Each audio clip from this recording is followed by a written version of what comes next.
August 20th, 2019 to order. Are there any potential conflicts of interest? None noted. Citizens' comments. Citizens' comments. Citizens' comment. No citizens. Next item on the agenda is the consent agenda, which consists of the minutes of the July 16th, 2019 meeting, the report of personnel actions, the monthly position control report, bills and payroll, and the July treasury report. I'll entertain a motion to approve. Mr. Spiros. Second. Steve. All in favor? Aye. Anyone opposed? Moving on. 6, there's nothing there. Numbers 5, nothing.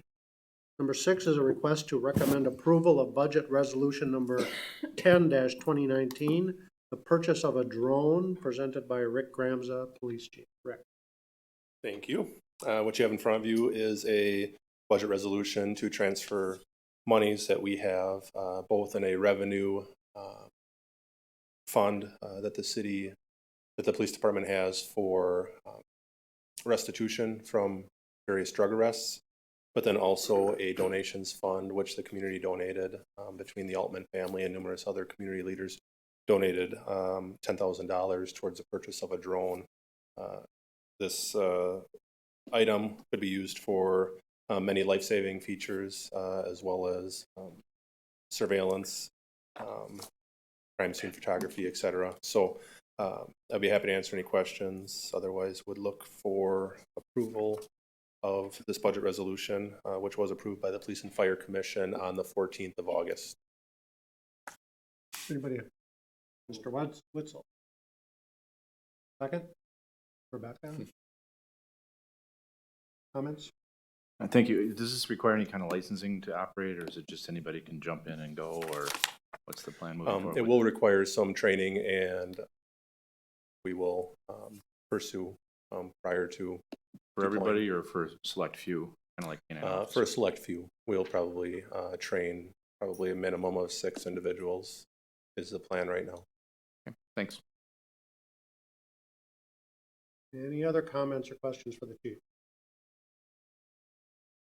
Seeing none, we have a motion to approve budget resolution number 10-2019. All in favor? Aye. Aye. Anyone opposed? None noted. Thank you. Motion is passed. Next item is a request to recommend approval to move from debt self-pay to a third-party paying agent, presented by Ron Aumann, Finance Director. Ron. Thank you. When we did our 2019 debt issue, we have the option to self-pay or use a third-party paying agent. And kind of in the memo outlines the difference, but really what the paying agent does is kind of a backup and monitoring service. Because right now everything I do is kind of manual. I go through the various debt issues, put it on a spreadsheet, wire it to the bank. They transfer it, then I make some journal entries and kind of store all the documentation myself. So what they would do is they monitor and watch all the debt issues, and they send us an invoice. So we could pay off of an invoice, which is kind of appealing because then it goes through like any other invoice. And if somebody wants to look up any of the past documentation, it's in there. Because right now, all the documentation is stored just in my personal files. This would start in 2020 for all our debt issues with March, and the total cost would be about $400 per debt issue, about $5,000 a year as a debt service expense. It's not required. I just like the idea of having a backup because the downside of missing a payment or a wrong payment is fairly significant, and having some consistency in the documentation. I'll just open it up for questions from there. Okay. We're looking for a recommendation to approve the move to a third-party agent. Motion by Rebecca. Second by Steve. Any comments? Thank you. Is this pretty commonplace amongst other municipalities, or is this kind of off the rails or? Anecdotally, so I called around. Right now, we do it for some of our debt payments, just a small portion of them. There's two basic places we pay. One is Associated Trust in Green Bay, and one is Depository Trust. So right now, our Associated Trust ones are the paying agent, but the rest aren't. So anecdotally, it seems like some or most people do use a paying agent because they don't want the responsibility of a mispayment or being dinged on it for missing or misplacing a payment. Okay, and it says here it's then for the life of the related issue. So once this is approved, we don't reevaluate every year. It's just in for 20 years or whatever that is for. Correct. That's, and I can check on that. That's what I was told by Ehlers what their service is, but we could look at it a year by year basis. Well, that's fine. I guess the next question I would have then is, obviously, we'll have additional debt services in the future. Is this something that then gets approved in conjunction with that, or is a separate action like it is tonight for debt services, or how does that work?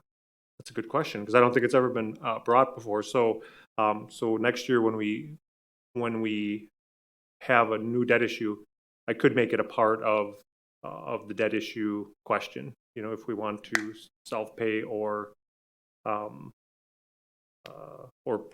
paying agent it. So I guess each time, if you would like, we can bring it back. Every time there's a new debt issue, we can. I guess for I would approval. prefer to look at it issue by issue rather than just say, this is the way it's going to be moving forward, because I would guess as a municipality, we'll always have debt. Right. Therefore, we would have a eternal contract with this agent. And so I would like to, maybe look at it issue by issue. We're making a pretty significant commitment at this point, again, for potentially a couple of decades. And so I guess we need to, maybe look at that then in the future with those additional or new debt issues that come up. Sure. There any other comments, Steve? Yeah, Ron, so we've used one to pay some, but not for others. Why was there? I don't know the history. It's just that it's the two, or possibly, I can't remember if it's two or three debt issues through Associated Trust that we pay to. We have a paying agent now paying the same rate, $400 per issue per year. And then all the DTC ones, which is the other 10 to 12 debt issues, we haven't in the past. And I don't know. I didn't see any approval or discussion prior to this. Were they done at different times? I mean, like, was one earlier or one set? I can probably look that up really quickly. Let's see, the DT, or the ones we're using a paying agent one is a fairly recent one, because I want to say it's the Ford Financial incentive payment. So like a 2016 or 17, that one does have a paying agent. Whereas the older ones, including some of the ones we just refinanced from 2009, 10, or 11, did not have a paying agent. Okay, so it looks like then possibly that was something that they decided they should start doing. Yeah, or it could have been a requirement somewhere hidden in the debt offering, saying that you will use a paying agent as a part of this debt borrowing. And I didn't dig that far into it. So that's something that helps your acquiring of financing then. Correct. And someone looking at buying the bonds may look at that as an important backup and control to have. Thank you. Tom? Thank you. So again, we have agents working on the ATC debt. We do not have agents working on the DTC debt. Correct. Ehlers will take over for both, or the ATC debt will continue with whatever's happening, and Ehlers will only pick up on those that don't have it. Sure. So Ehlers would be the paying agent. So they're kind of the middleman that monitors our debt. ATC and DTC are who we pay it to. So that's the depository trust. So who's the paying agent then for that ATC debt? It is, I believe it is ATC. So then Ehlers takes over that moving forward? We would keep, that's a good point. ATC, we would continue through the life of those bonds. So whoever we have currently, we'll leave. Right. It's anything that doesn't, we're going to add Ehlers. Correct. Okay, thank you. Yep. Good point there. Any further questions? Seeing none, we'll vote on the recommendation to recommend approval to move to a third-party paying agent. All in favor? Aye. Anyone opposed? Seeing none, the motion is passed. Number 8, request to recommend authorization to seek proposals for health and long-term disability insurance through an RFP process presented by Jen Rakew, Human Resources. Thank you. As you probably know, we work with M3 as our consultant anytime we're looking at our review of our benefit plans. And so this year, as we worked through our process, we wanted to go for RFP for 2 of our benefits, the health insurance and the disability insurance. If you look at our health insurance, the last time we went out or had a change with our program was in 2015 for the 2016 year. We had moved at that time from WEA Trust to Security Health Plan. We're looking at continuing to offer the 2 plans that we have in the past, a traditional plan and a high deductible health plan with an HSA. And over the years that I've been here, we've made several adjustments to the plan really to try to mitigate costs and to make sure that we have a good opportunity for our employees with the health plan. So this year, we'd like to do a healthcare RFP working with M3. In your packet, there is a copy of that plan. Just to let you know, there is one small error in that plan. There's one actually in each that we'll touch on. The difference is it says elected officials. In the past, the last time we went out for RFP for this, we had an elected assessor and elected, I believe, city clerk. So those have since changed, and so that kind of carried over in the old RFP, and we've removed that going forward. For the disability plan, that was last changed in 2002. So we feel that it's a good time to go out to ensure that our rates are continuing to be competitive for that benefit. For our disability plan, it is totally employee funded.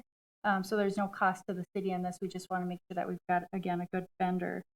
In regard to the RFP for the disability plan, again, the minor change in that one, it indicated in the plan that it was employer paid and it's not fully employee. So again, that adjustment has been made. Our intent would be to send these out as of August 23rd, get responses back by September 8th, and then bring the final recommendations to this committee in terms of our plan design in response to the RFP.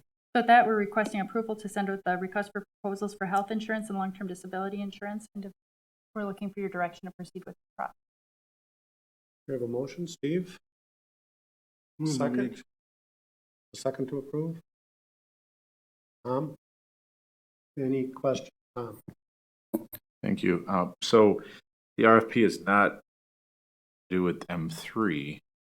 They're going to be working on it. The RFP is really to let M3 essentially get the RFP out to handle those other things. What exactly does M3 provide? M3 is really our benefits consultant. You might have heard of similar companies and other organizations like Hayes or there's many different brokers, but ultimately what they do is they're benefit specialists and they help guide us when we're looking at plan renewals, plan design, and they're kind of the liaison between the individual companies and the city. They don't provide benefits. They do not. strictly Consultant. look at and compare and give a recommendation of the benefit through the RFP that we're about to approve. Right, and if we have any issues with any of our benefit plans, they're our liaison to work with them, as well as the organization that the benefit is provided, so they would help work out any issues that might arise. And you said that the last time we switched health insurance was 2015 for the 2016 year.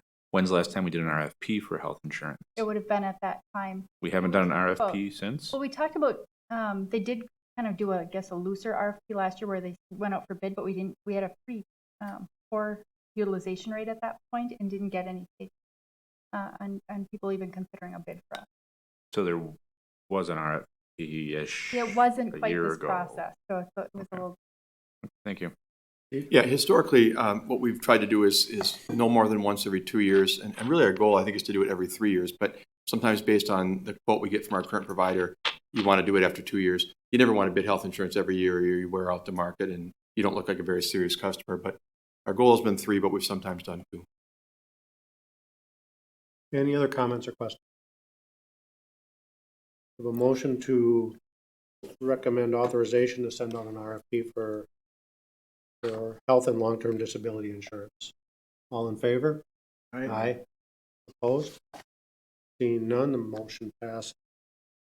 Item number 9, a request to recommend purchase of safety equipment and related supplies for City Hall, presented by Jen Rakew, Human Resources Director. Thank you. In regard to safety, we've really kind of put a stronger emphasis on safety over the past year. So you may recall that we contracted with MEUW to work with our streets, our wastewater, and our parks maintenance department to ensure that we've got some safety training aligned and safety management programs in place. We've also been doing some of the same at City Hall. So some of the things we focused on in the last year was we've conducted active shooter training for all of our employees. We've provided CPR training for interested staff. MEUW did provide that to us. And we've looked at designated shelter in place and evacuation locations for City Hall in the event of an emergency. So as we're continuing down that road, we've been talking a little bit about medical emergencies. And what we realized is that we don't have the necessary supplies and equipment here at City Hall if we would have a medical emergency. So some of the things that we feel are important to put in place would be a first aid kits, some bleeding kits. Many of you may have gone to the Stop the Bleed training that the fire department had gone through. This kind of stemmed from that. And then we'd like to put an AED in City Hall. We did have one at the former building, but don't have one at this location. So I've worked with Steve Bakos, and we've looked at options for the bleeding kits and the first aid kits and the AED, went with recommendations that they provided based on the size of the facility. And so what we would like to do is to purchase 2 first aid kits, 1 for each level at the City Hall, 6 bleeding kits. He said that's not quite ideal, but certainly gets a good start for us. They actually recommend 1 in every room, but I don't know that we're ready to quite make that commitment. And then a Stryker AED, it's called the Life Pack 1000. It's the same AEDs that are used at other city facilities, so that in the event that there was an emergency, people have kind of a comfort level with the AEDs that are being used. We did look at costs for those 3 pieces of equipment and then the signage for it and a case for the AED. We're looking at a cost of approximately $2,600. And while we were looking at that and talking with MEUW, we looked at a couple of other items. So one of the things when we were talking about the shelter in place, we do need some signage here at City Hall. So as we're kind of working in the same safety avenue, I thought I would group these together. Shelter in place would be a tornado shelter or severe weather shelter that we have in the basement. We currently have some temporary signs up there and have it designated, but they're just laminated pieces of paper, and this would provide us with a more durable sign to ensure that it's known. And then the second thing recommended also by MEUW was to put a surveillance sign in our lobby and stickers on the entry doors that would show that we do have 24-hour video surveillance, just to deter any type of inappropriate behavior that people might be thinking about. If we were to put that additional signage up, the additional cost would be $95. Ultimately, this is not something we had thought about or planned in advance, so we would like to use some 2019 contingency funds if those are available, with a goal not to exceed $2,800 for these items. So staff is recommending the purchase of the first aid kits, bleeding kits, AED, the signs, the case, the severe weather signs, and the video surveillance signs and decals from this body.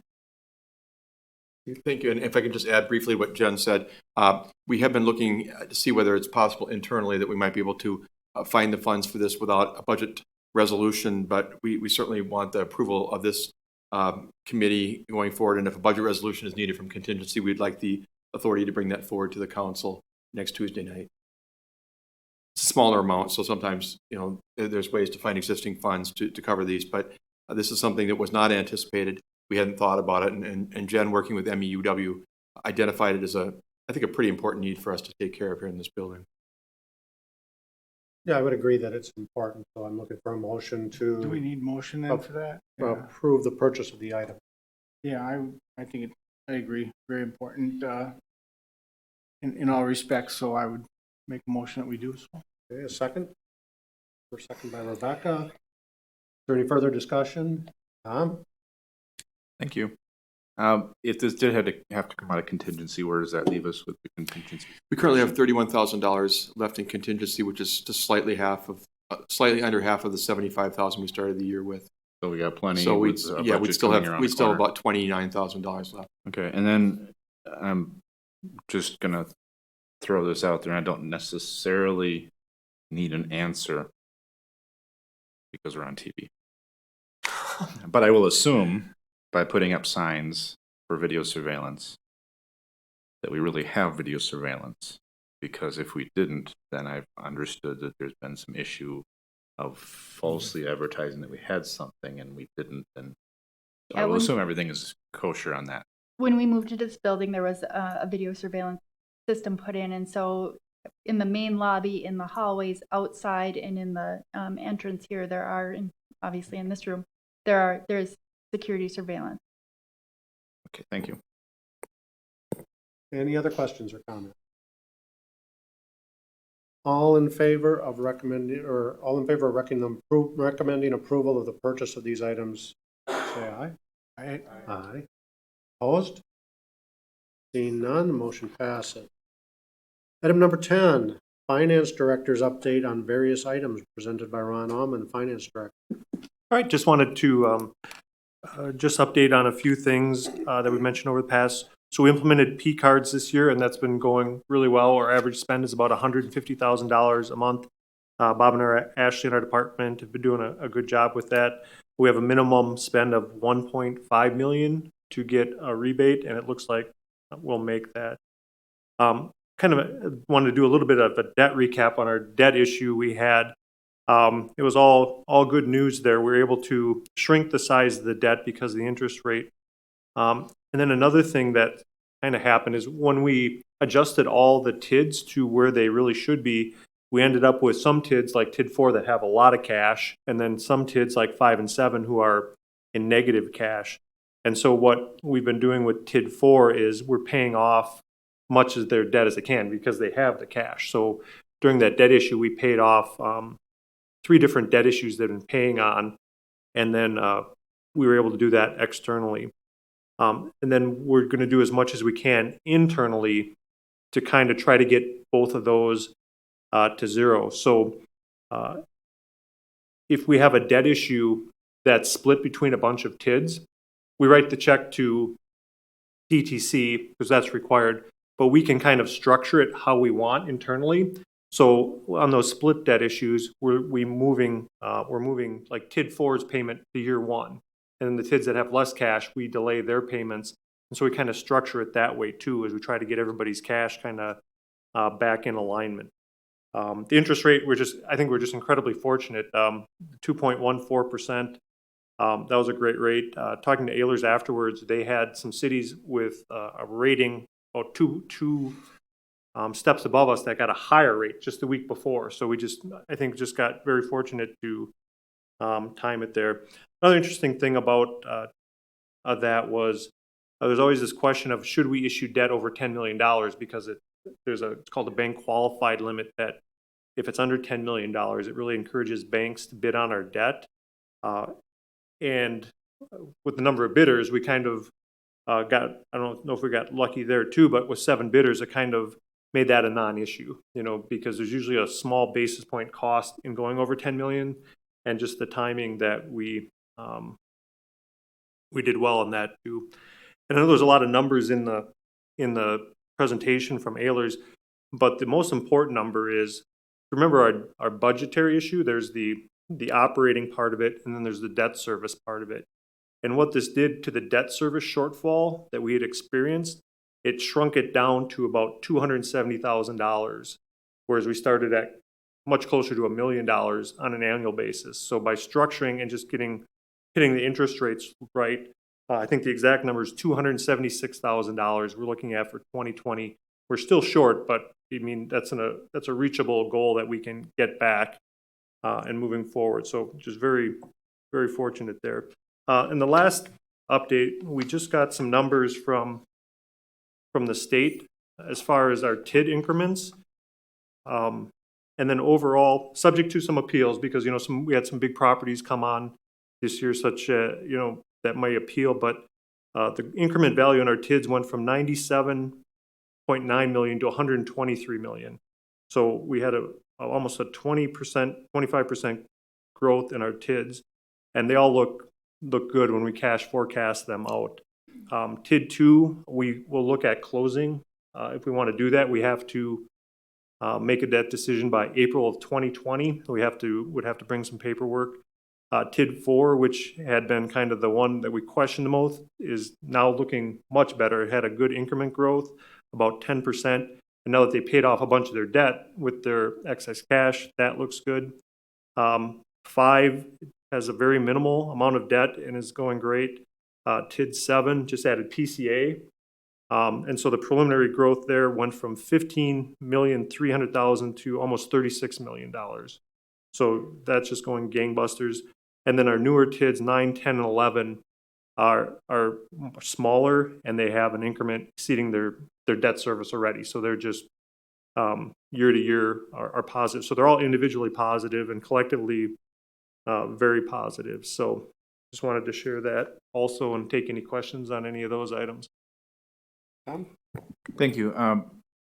So you have one, you said it was TID 2 that's probably pretty close to closing, and 4 is doing great, and some of the things that way. I guess as we're looking at some of the situations we have here, specifically retail-wise, and some properties that potentially would be deemed blighted and in need of some TIF financing, I think it would be good if we had a few, or at least one, in the near future that we can close, because I would guess that as we meet with the other entities in discussing potentially opening additional districts, I think the comment has been made, how soon are we going to start, are we, the other entities, going to start seeing some of this? So I think as we look at that, I think that's something that we as a committee here and also as a council at large need to be seriously considering. As soon as we can close a few more of those to show good faith to those other entities, we need to do so that they can show good faith to us moving forward with anything else we need to work on.